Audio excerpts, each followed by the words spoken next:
Hello दोस्तांनो, कसे आहात? मजेत ना? आज मी तुम्हाला गोष्ट सांगणार आहे ती संत एकनाथांची। ही गोष्ट आहे संत एकनाथ या पुस्तकातली आणि हे पुस्तक श्री भारती प्रकाशनाचं आहे आणि ही गोष्ट लिहिली आहे डॉक्टर ना देशपांडे यांनी। तर गोष्टीचं नाव आहे एकनाथांचा संयम। संत एकनाथ रोज सकाळी स्नानासाठी नदीवर जात असत। एके दिवशी नाथ नेहमीप्रमाणे नदीवर अंघोळ करून घराकडे निघाले होते। धर्मशाळेजवळ येताच तिथला एक यवन त्यांच्या अंगावर थुंकला। खरं तर कोणी आपल्या अंगावर थुंकलं म्हटल्यावर आपल्याला किती किळस येईल आणि राग सुद्धा येईल, पण नाथ मात्र शांतच होते। ते त्या यवनाला काहीच बोलले नाही। नदीवर जाऊन पुन्हा स्नान करून ते घराकडे निघाले। पुन्हा त्या यवनानं नाथांच्या अंगावर तोंडातली चूळ टाकली।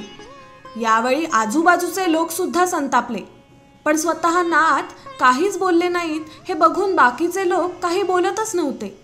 पण नाथ शांतच होते। ते पुन्हा नदीवर गेले आणि अंघोळ करून परत आले। असं अनेक वेळा झालं। प्रत्येक वेळी नाथ स्नान करून आले की तो यवन त्यांच्या अंगावर चूळ टाकायचा। त्याचा उन्मत्तपणा कायमच होता। पण हे सगळं चालू असताना नाथांच्या चेहऱ्यावरची प्रसन्नता आणि स्मितहास्य कायम होतं। त्यांची शांती अबाधित होती। ते या सगळ्या प्रकाराकडे निर्विकारपणे पाहत होते। सरते शेवटी तो यवन ओशाळला आणि नाथांना शरण गेला। तो म्हणाला, नाथ महाराज, मला क्षमा करा। असं म्हणून त्यानं नाथांचे पाय धरले। त्यानं केलेल्या पापाबद्दल त्याचं मन त्याला खाऊ लागलं होतं। तो गयावया करायला लागला, रडायला लागला, वारंवार माफी मागायला लागला। शेवटी नाथांनी त्याला वर उचललं आणि नाथ म्हणाले, अरे मीच तुझी क्षमा मागायला पाहिजे। असं म्हटल्यावर त्या यवनासह सगळेच आश्चर्यचकित झाले। नाथ असं का म्हणतायत हे कोणालाच कळेना। नाथ पुढे म्हणाले, मीच तुझी क्षमा मागितली पाहिजे, कारण माझ्यामुळेच तुला अनेक वेळा थुंकण्याचा त्रास झाला, पण मला मात्र एकाच दिवसात अनेक वेळा गंगा स्नान करण्याचं पुण्य मिळालं। नाथांचं हे म्हणणं ऐकून यवनानं पुन्हा पाय धरले आणि पुन्हा असं कधीच करणार नाही असं म्हणाला। आसपासचे लोकही नाथांच्या मनाच्या मोठेपणापुढे नतमस्तक झाले।